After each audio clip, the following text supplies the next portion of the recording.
I think it's really great to learn about business, and it's just really exciting when you get a good idea going. And it's really making us think about what would you do if you had the opportunity to start a business. So if there's something important to you in the world in terms of something to do with the environment or technology, it's a great opportunity to begin to develop some of those ideas. Really inspiring to see young Sunshine Coast students having these beautiful ideas. It's a really awesome platform for students to get to know people, get a little bit of real life experience and knowledge.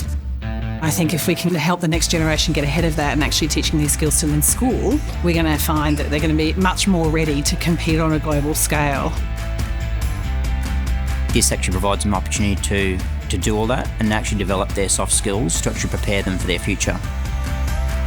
Wonderful opportunity for the students to learn and really excel and put themselves ahead of their peers. So if you're a school and you're presented with this opportunity, make sure you take it on.